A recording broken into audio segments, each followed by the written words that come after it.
government. Overall, we sat, we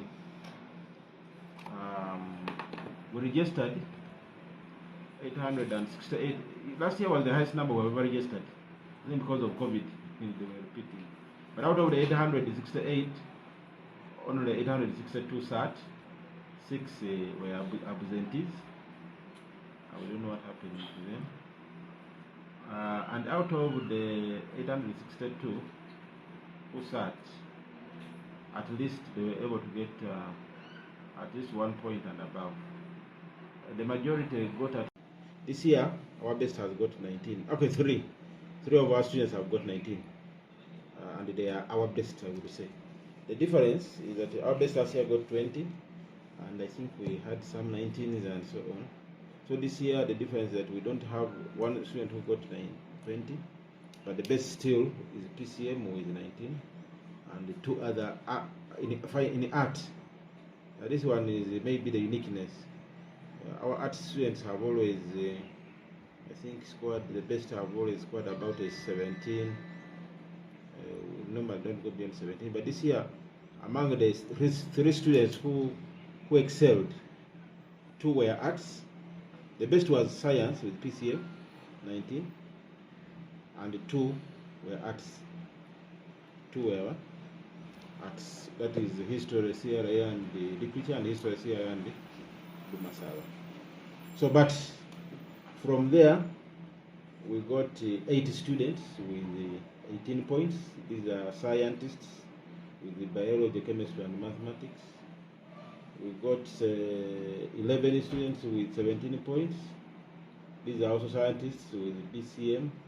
I think there is one student here with history, economics, and literature. Then we had the 11 students also with 16 points. These are scientists with BCM. I think we had 1 student with MEG. Majority are biology, chemistry. Then we had the 8 students with 15 points. Okay. Majority again BCM, apart from 1 who did arts, and that was history, entrepreneurship, and Kiswahili. Yeah. So, but the majority, vast majority. So roughly, the students that we expect, any student who scored 15 and above is potentially a government-sponsored student. So if we were to count that, we have about 60 students who have scored at least 15 points and above. The other tertiary institutions for diploma courses in places like UT Selgon and UCC and NTCs. So every student who sat was able to at least score at least 1 point and above. So we can't say that there is any student who did score a point. So all the 862 pass who sat, technically speaking, did pass, because not passing means not getting a point. So that is the summary of this year's results.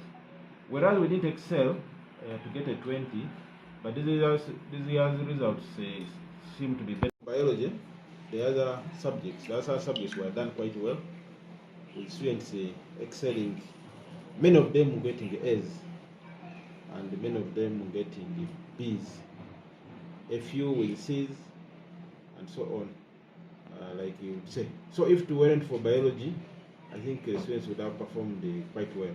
But that means that if the whole country, the pass rate of biology was poor, that means everybody is disadvantaged equally. So we still hope that we shall be able to send about 60 students to the university on public government sponsorship for the best courses that you may find. We have always competed very favorably in this area, sciences, because actually one time I think we were number 2 in the country in admissions for medical courses in the public universities. I think we're only second to St. Mary's attended that year. That was in 2020. So 2019 results came out in 2020. So basically, that is the outlook. Maybe for those who, let us try to compare with the result of in biology. That means in the whole country we might be having less than 10 A's going across the whole country. So apart from biology, the rest of the other subjects we really excelled. If you look at our mark sheet, you will see lots of A's and B's. That shows you that these students have done very well, but biology didn't come very well. But that is if the whole country has not performed well, then everyone is disadvantaged or advantaged equally. Meaning that even if they have not excelled, that means the entry points will be lowered. And I think if they lower the entry points to the universities, then we may take even more than 60 students to public, on government sponsorship in public. But many normally go for private, by the way. You people never come back to check on how many students have gone for which courses. I think you should always follow up when you, later on after admissions, and you say, how did we fare? Then we shall tell you this number went to Makere, this number to Guru, this number to Barara, this number to Sitema, Soroti, Muni, etc. The observation is that our students performed quite well in the principal, rather the subsidiary subjects. That is, we call it sub ICT, that's computer, and also general paper. Almost all of them passed those two subjects, which are compulsory, and they normally score them at least a point. So that is significant, because sometimes somebody may fail to get a point because, or the maximum point just because of a subsidiary subject. But also, arts have significantly performed quite well. Like I told you, 2 of the best students are arts students, which is a bit unique in Mbale because we are majority of our students who excel are normally science, and this is a good thing in our view. Where arts are finally catching up with the sciences, so we are now finally balancing the act. The ratio of girl to boy. I can't give you that ratio right now because. But A-level has fewer girls. I think out of our class of 800, you may find that we have about 250 girls. So you can say that our girls are about 1/3 or 30% of the students who are girls. Majority are boys.